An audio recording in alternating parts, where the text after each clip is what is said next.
I want to record now my lecture number 5. We will talk about the state transition matrix.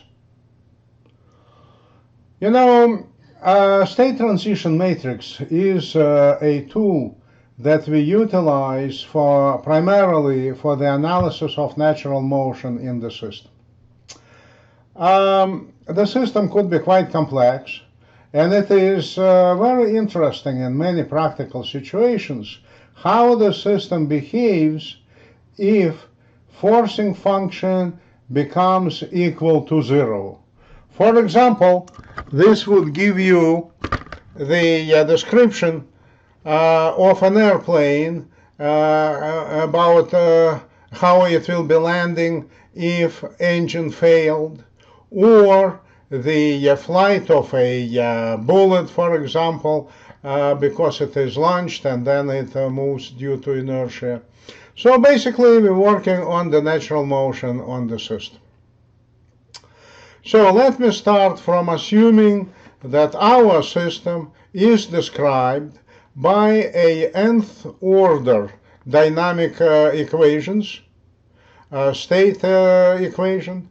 X dot is equal to AX plus BU, and you know that A is the fundamental matrix, and matrix B is the matrix that connects control effort to every state variable. And let's assume that state variables are real physical variables. I want to subject this equation to Laplace transform. Okay, X dot will turn into S times X of S. Then I have to put minus X0, where X0 are so-called initial conditions. We're not assuming 0 initial conditions in this case. And in the right-hand side, we have matrix A, fundamental matrix, times the Laplace transform of the state vector, plus matrix B times the Laplace transform of the control effort or control efforts. And now I want to define X of S, Laplace transform of the state vector. And after doing this quite straightforward algebraic transformations, you will see that X of S is equal to Si minus A in the power of minus 1 times the vector of initial conditions plus Sa minus A in the power of minus 1 times matrix B times vector U of S. And if I'm interested in the natural motion of the system, I have to assume that the forcing function is 0. And in this case, I will have X of S equal to Si minus A in the power of minus 1 times X0. X0 is the vector of initial conditions. Can you get X of t from this equation, matrix equation, but you still can do it? Yep. Take the inverse Laplace transform of the equation, and you will get X of t is equal to Laplace minus 1 of Si minus A in the power of minus 1 times vector of initial conditions. This is exactly this expression. And then L in the power of minus 1, the inverse Laplace transform of Si minus A in the power of minus 1, I will call the state transition matrix. So look what we do. We take inverse Laplace of this S-domain expression. It is function of time. It is a matrix function of time. Okay? It's supposed to be a n by n matrix, where n is the order of the system. But it is function of time. So this is the function that we can use to describe analytically how x1 will be changing if it will start from x1, 0, from these initial conditions. And we should be able to get analytical expression showing how state variable x2 will be changing if we have property of the system represented by the state transition matrix and some initial conditions. And the same is for state variable x3. We will have an analytical expression, function of time, that describes how this particular component of the state vector changes if we have properties of the system represented by the state transition matrix and the initial conditions for this variable. So we're getting a bunch of analytical expressions. Are these analytical expressions that important? I guess they are important. Let's say that we're analyzing process describing how an oil tanker approaches the shore. Engines are turned off. The whole huge machine that weighs thousands of tons is moving due to inertia. It may rotate as it moves. It may do a lot of things. And using the state transition matrix, we will be able to obtain analytical expression for every component of this motion. The rotational position, the velocity, the position itself, and so on and so forth.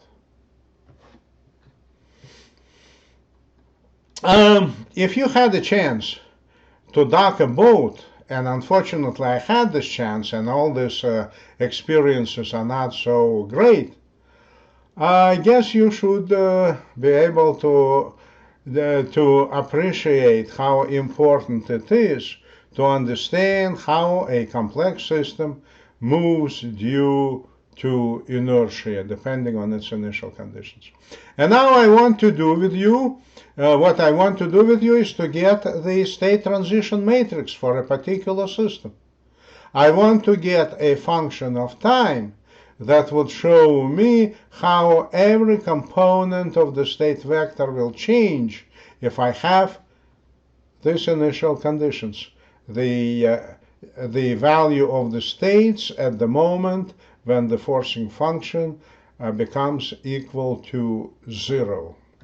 So first of all, this is matrix A and this is matrix B. It's not a big deal to get matrix Si minus A. It is written right here. How I did it? First of all, I changed signs. It is -1, +3, and +2, and then I added S to every diagonal element. Not a big deal.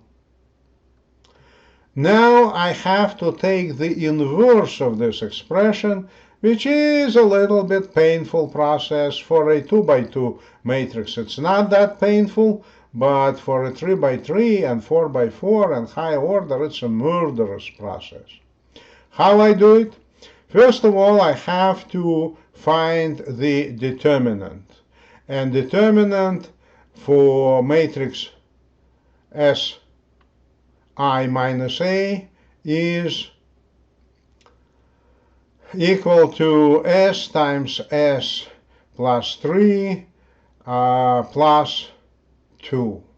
And this is what I have right here. This is the determinant.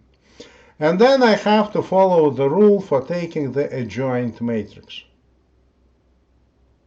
To take the adjoint matrix, I even don't remember this rule as a matter of fact. I think you may memorize this rule and keep it in your memory until the end of the semester, until you get a good grade.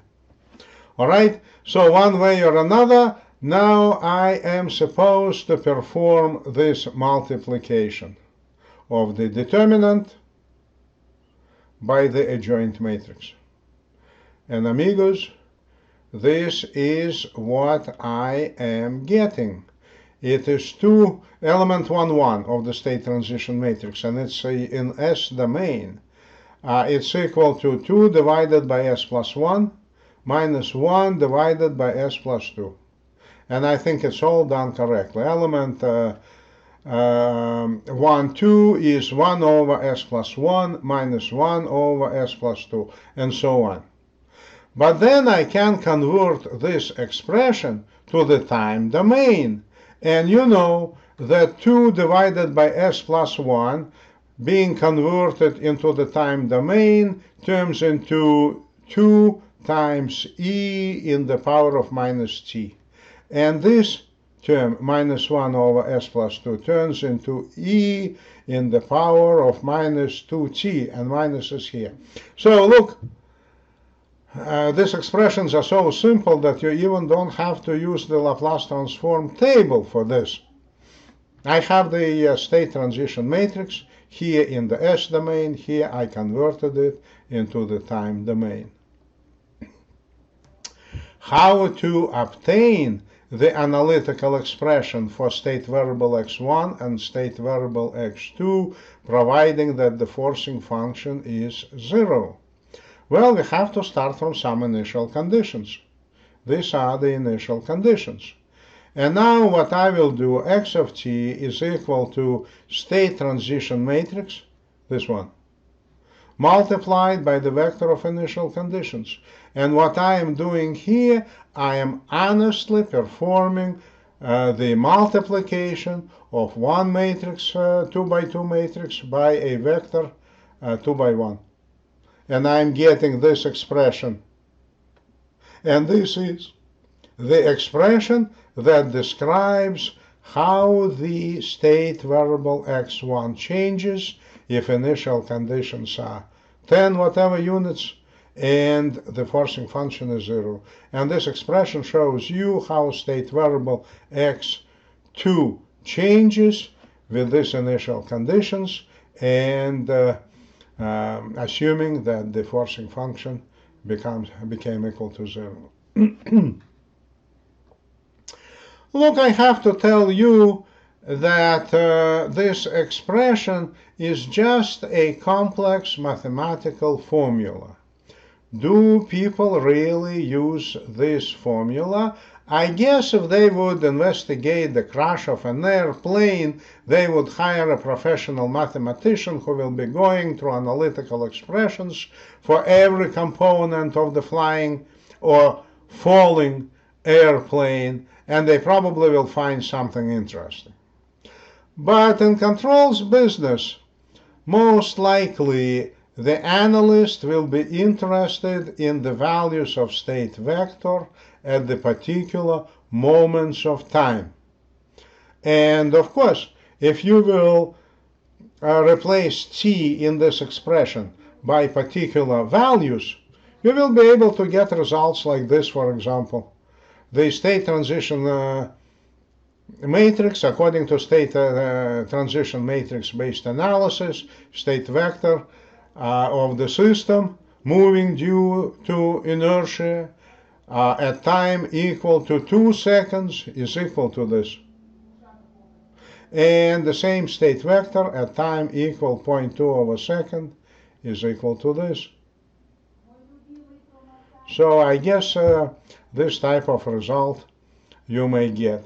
And of course, I can easily utilize my software tool in order to do this type of analysis for quite different state transition matrix cases for quite complex dynamic systems. However, where is the main difficulty in this type of analysis? I would tell you that main difficulty is in getting this inverse. Even for a second order system, taking this inverse is quite formidable. For a third order system, this inverse would be murderous. Just murderous thing to do. Would never assign any student to do it with paper and pencil. Now, how to alleviate this difficulty? This difficulty would be greatly alleviated if matrix A would be a diagonal matrix. Because when you take diagonal inverse of diagonal matrix, inverse of a diagonal matrix is a matrix where diagonal elements are inverses of the diagonal elements of the original matrix.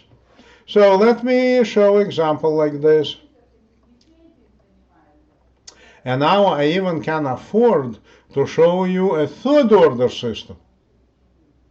However, we will get into the diagonalization business. And because of this, before you propose to diagonalize the state transition matrix, make sure that all eigenvalues are real. Otherwise, you will get zero improvement in your situation. Now,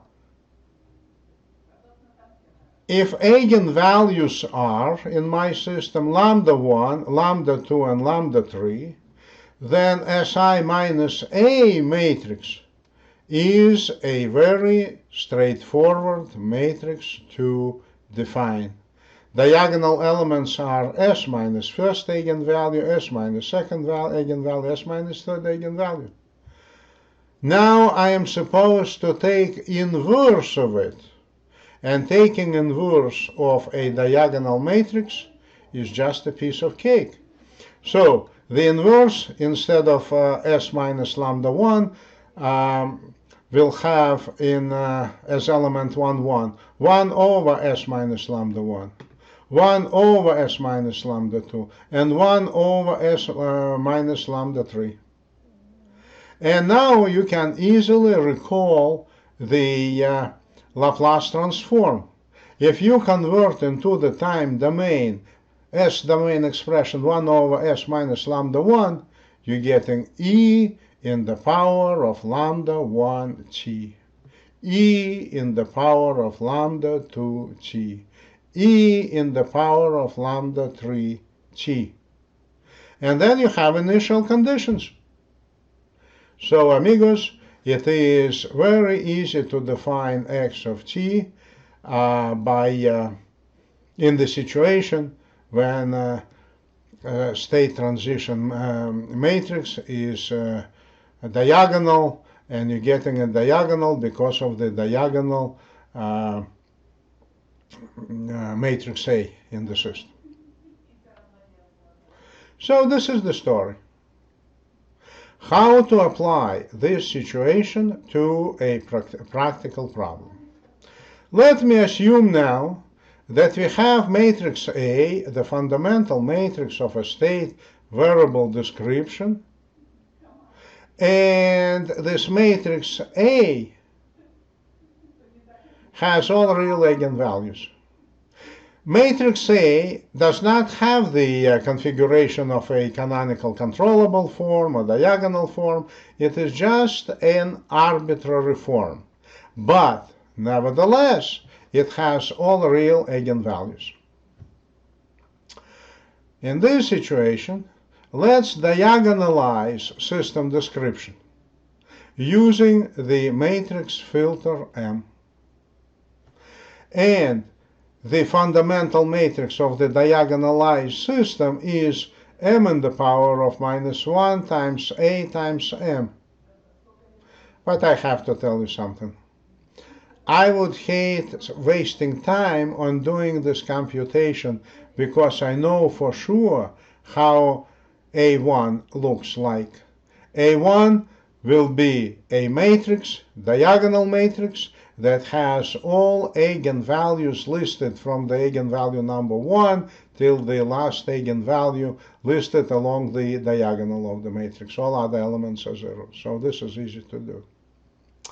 Nevertheless, the task of determining matrix filter M still has to be performed. And you will see later why. Now, A1 is now a diagonal matrix. State transition matrix Phi1 now will be defined for the new state vector Z. You know, initial state vector was X, but then we diagonalized the system, and the system has a new state vector Z. It does not make any sense to work on matrix B or work on matrix C because the forcing function is equal to 0.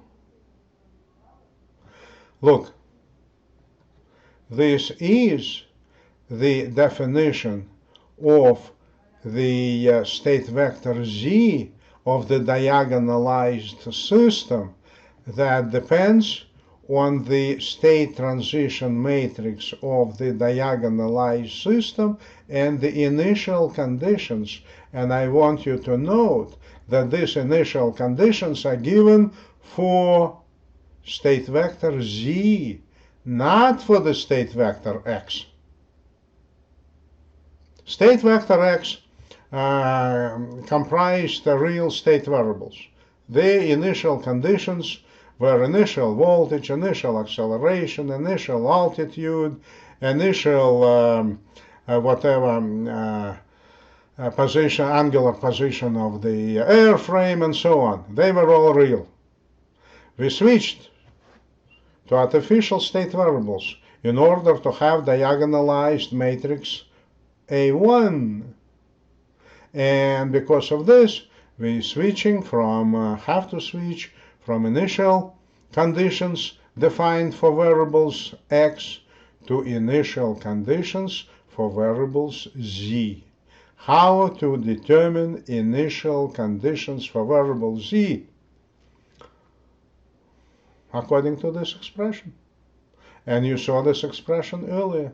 Therefore, I have to have matrix M defined.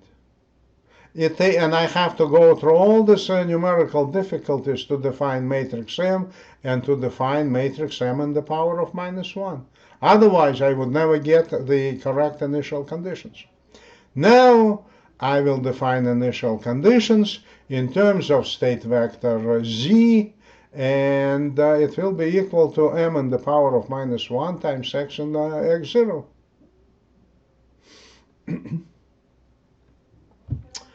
What happens now? Now,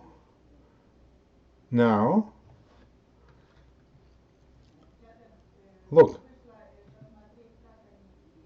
z of t will be equal to m minus 1 times x of t. It's right here. So this is z of t. In the right-hand side, I have the state transition matrix for diagonalized form times initial conditions. And initial conditions are m minus 1 times x0. Everything is perfect in this expression, except I need x of t. I want to have an analytical expression that would show how normal physical variables of the system will change when system moves by inertia. Not a big deal. I will multiply left-hand side and right-hand side by matrix M. In the left, I will have only x of t left right here. In the right-hand side, I have matrix M times state transition matrix for diagonalized form times m in the power of -1 times x0. This is the solution. And the solution could be interpreted as x of t equal to all this stuff should be perceived as the state transition matrix for the arbitrary form times initial conditions for variables x. So I guess we have to apply now this approach to our previous example. I have matrix M defined. Now x of t will be defined as matrix M times state transition matrix for the diagonalized form times matrix M in the power of -1 times initial conditions, and I guess I go through calculations and I have expression for x1 and x2, and this expression effectively is the analytical expression for the motion of this second-order dynamic system by inertia under certain initial conditions.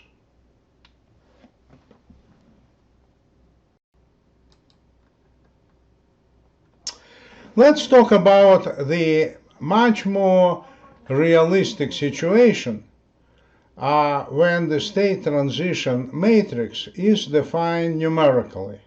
In other words, for every particular moment of time, or for any particular moment of time, we want to define numerically the values of the state vector while the system is engaged in free motion.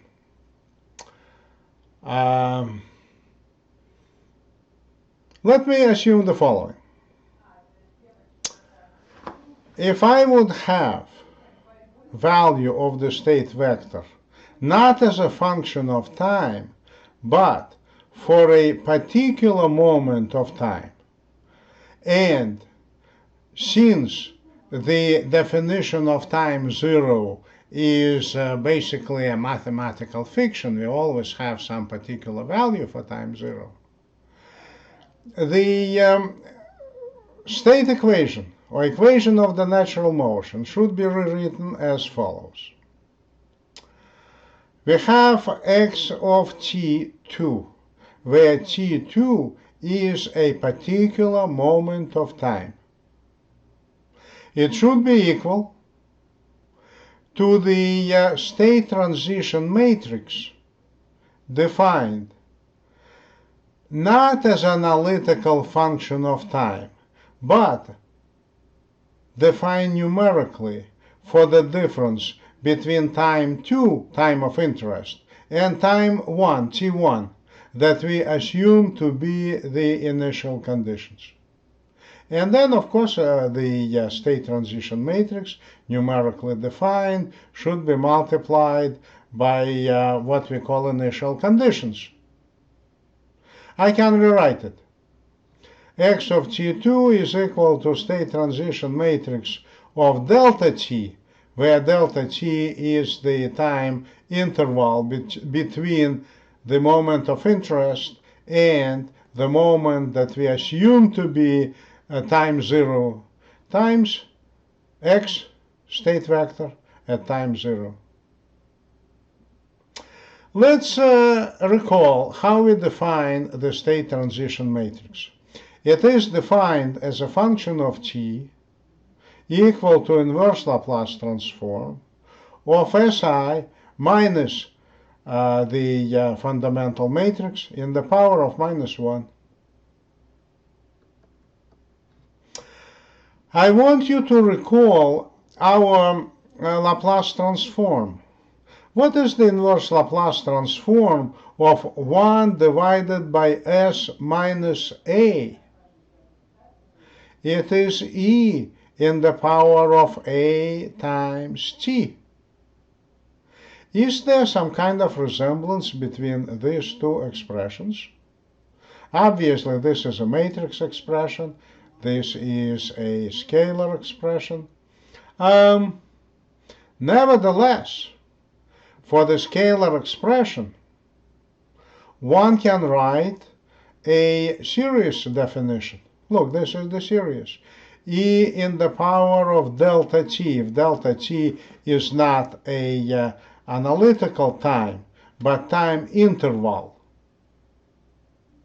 then E in the power of A times delta t is equal to 1 plus A times delta t plus A squared times delta t squared divided by 2 plus A cubed delta t cubed divided by 3 factorial, and so on.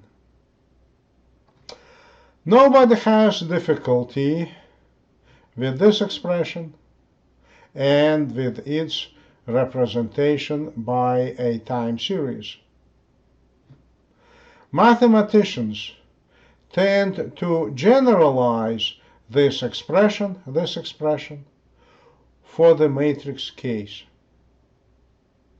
They claim that inverse Laplace transform of Si minus A in the power of minus 1 is the state transition matrix as a function of time, but it could be interpreted as E in the power of matrix A times T. Apparently it works all right. A better justification you probably will get from a professional mathematician. However, if you would accept this reality of life, you should be able to accept the series representation of the state transition matrix for time equal to delta t for a particular increment of time, numerically defined increment of time. It is E in the power of A matrix times delta t. But forget this part. It is too questionable, too slippery, and just use this part. So I would tell you, and you must memorize as a part of the requirements of this course, that state transition matrix for particular delta t is defined as unit matrix plus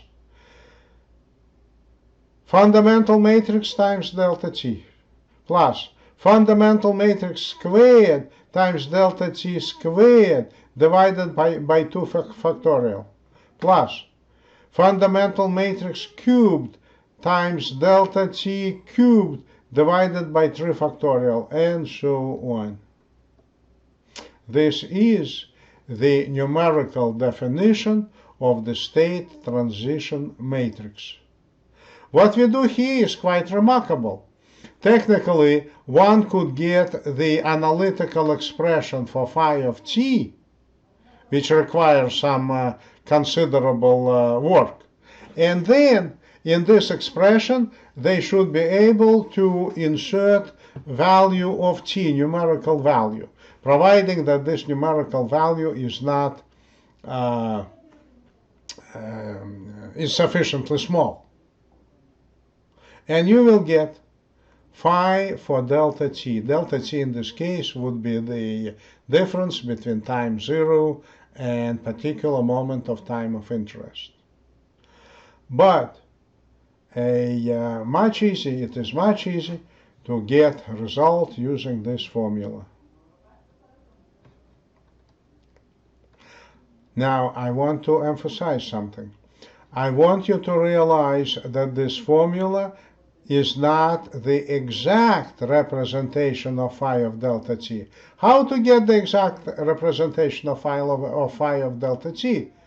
The absolutely accurate expression. For this absolutely accurate expression, you have to have the analytical expression, and then you have to insert specific delta t in the analytical expression, and then you will get the exact result. Otherwise, for 4 members of series, you will get certain accuracy. For 5 terms of series, accuracy will be greater.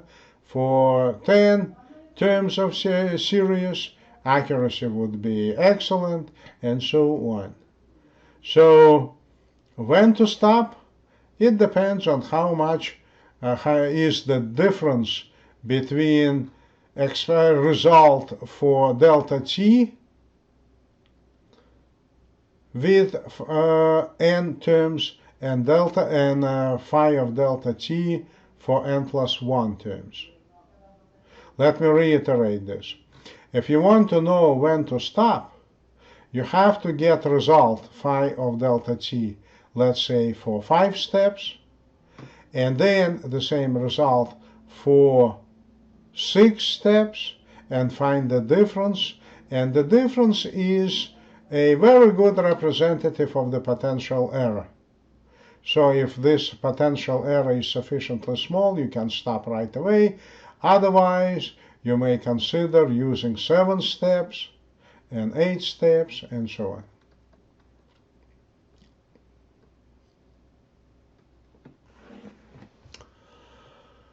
I want you to apply what I just said for getting a result for time equal to 2. So look what I have. I have the fundamental matrix of the system. I have the initial conditions for time 0. I am interested in the value phi of 2. And I will evaluate it using the series expression. So I have phi of 2 equal to unity matrix plus fundamental matrix multiplied by 2, 2 is delta t in our case, plus fundamental matrix squared times 2 squared divided by 2 factorial, plus fundamental matrix cubed times 2 cubed divided by 3 factorial. And I decided to stop here, and this is the result. How good this result is, let's look into this.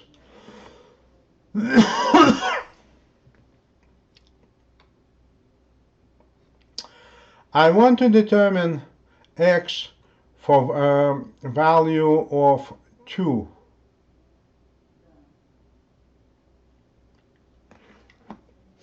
And this result is absolutely erroneous because earlier we had this result obtained by a much more accurate approach. This result is bogus. Why it is bogus? It is bogus because of insufficiently large number of steps. There is another factor that makes this result bogus. You know, when you do this type of calculation with series for small delta t, these calculations are more accurate. As delta t increases, this type of calculations become less and less accurate, and eventually they are not accurate at all. Anyway, let me get result for delta t equal to 0.2, 10 times smaller. Well, I have a numerical definition of the state transition matrix. For delta t equal to 0.2, it is equal to unity plus the fundamental matrix times 0.2 plus the fundamental matrix squared times 0.2 squared divided by 2 factorial plus the fundamental matrix cubed times 0.2 cubed divided by 3 factorial, and this is the result that I'm getting. Look, I had this result obtained earlier, and earlier I obtained the result based on the analytical expression. It was the very accurate result. Well, look, I have to tell you that comparison indicates that our accuracy improved, but not that much. Well, the exact result is still different.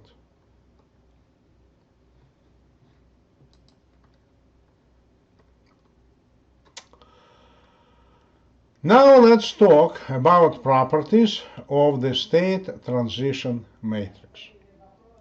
State transition matrix, we will consider matrix defined numerically because the analytical definition of the state transition matrix is too academic for most practicing engineers, and I expect you to be engineers. So let me talk to you about property 1. Take a look at property number 1. I'm looking for the numerical definition of the state transition matrix taken for a sum of 2 time increments. It is equal to state transition matrix for the first increment times the state transition matrix for the second increment. And believe me, if I would have not 2 but 10 different increments in the right-hand side, I will have the product of 10 individual state transition matrix for particular time increments. This is one of the properties. Property number 2 is this. I'm interested in the state transition matrix for n increments, for the sum of n increments equal to delta t. The result, and it's very consistent with the property number 1, will be state transition matrix for the increment delta t in the power of n. It's basically the long product of state transition matrices, but this time for the same increment delta t. And property number 3, if I am interested in the state transition matrix for minus delta t, if I am looking not in the future, but I'm trying to find out what was the state transition matrix value delta t seconds ago, assuming that system moves by inertia. Well, it's equal to state transition matrix in the power of minus 1, state transition matrix of time increment delta t in the power of minus 1. I want to discuss with you various applications. This is the state equation of a particular system. The system is engaged in natural motion, forcing function is 0, and I have initial conditions. X of 0 is equal 6 and 7, and I want to find value of x, state vector, at time equal 0.5 of a second. What is the primitive way to solve this problem? The primitive way would be the use of the series for delta t equal to 0.5. And I'm taking here the first 2 terms of series. So I'm getting result x of 0.05 equal to state transition matrix for time equal to 0.5 and state transition matrix for time equal to 0.5 was defined as unity plus the fundamental matrix of the system times 0.5. So this is what I'm getting in this expression. This is the result. Is it accurate? I doubt it. It's not a very accurate result. Primarily because I'm not using sufficient number of terms in the series representation of the state transition matrix. And I would say that delta t equal to 0.5 is a quite large time increment. What is the more intelligent way of doing it? The more intelligent way is to take phi not of 0.5, but take phi of 0.1, taking for time increment 0.1 of a second. And this is the state transition matrix. I'm using the same 2 terms of the series, and I have the state transition matrix. Presumably, the result is more accurate. The result is more accurate because time step is smaller, and the smaller time step is, the smaller time increment is, the more accurate result is expected. And then I'm getting the state transition matrix for 5 time steps, each equal to 0.1. It's equal to the state transition matrix for 0.1 raised in the power of 5. You know, computationally it will be not a very simple task to perform. However, the result now will be much more accurate. much more accurate. But the most interesting, most intelligent approach and the most accurate result you will get if you take advantage of the analytical expression for the state transition matrix. Look, it's not a big deal to obtain the state transition matrix, especially the analytical expression for state transition matrix, especially since we know that the fundamental matrix is a diagonal matrix. So the state transition matrix is a diagonal matrix in this case, and this exponential deals with the first eigenvalue, and this exponential deals with the second eigenvalue, and each expression is multiplied by time step of 0.5. So effectively what we do, we get the analytical expression for the state transition matrix, and then insert time value, delta t value, equal to 0.5. This is the result.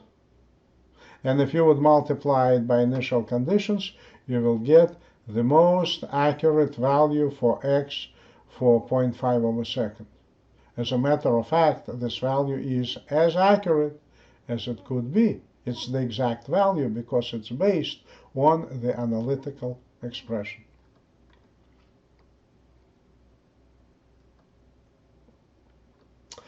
I want to discuss with you another example. I have the state equation and I have the output equation. And I have value of the state vector at time equal to 0.5 of a second. I want to determine the most accurate value of the state vector at time equal 0.2 of a second, and I want to determine the corresponding value of the output y, assuming that all this time the system was engaged in natural motion. Look, this is matrix A, this is matrix B, this is matrix C. As a matter of fact, we do not care about matrix B and matrix C. We have initial conditions, x equal to 0.5. Okay? The next what we will do, we will take advantage of the fact that matrix A has all real eigenvalues, and we will get the most accurate solution of this problem. The eigenvalues are -2, -4, and -6. Therefore, the most efficient way to obtain the analytical solution is to diagonalize matrix A first, using this formula. What is M? M is the filter or the conversion matrix that we use to diagonalize the fundamental matrix of the system. Eigenvalues are -2, -4, and -6. Therefore, matrix M is defined in the most simplistic way. The first row is 1, 1, 1. The second row are the eigenvalues. The third row is the eigenvalues squared. Now, can I use this formula to compute matrix A1, the fundamental matrix of the diagonalized system? No. Don't waste your time. I know how A1 should look like. It will be a diagonal matrix with all the eigenvalues listed along its main diagonal. And if this is the case, you may easily figure out how Si minus A1 looks like, how the inverse of Si minus A1 looks like, and how the fundamental matrix looks like.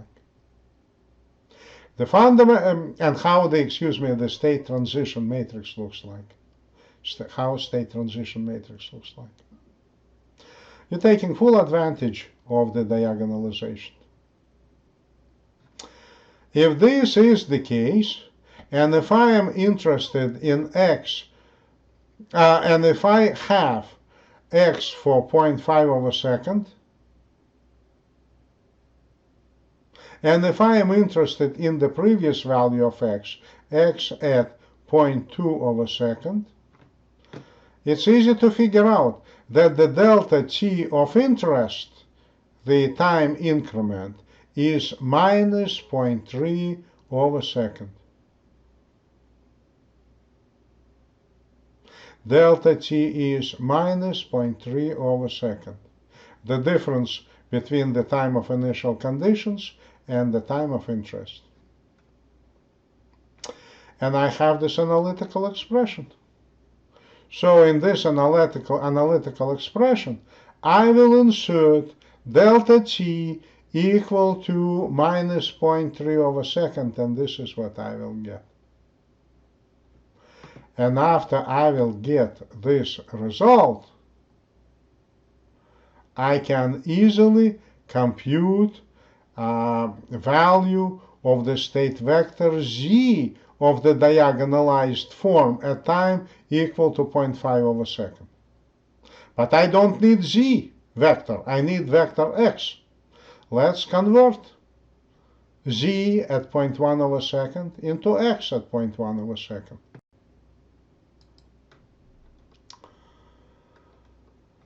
How to handle the situation? Well, you take advantage of the relationship between state vector x and state vector z. X is equal to matrix M times z. Z is equal m in the power of minus 1 times x.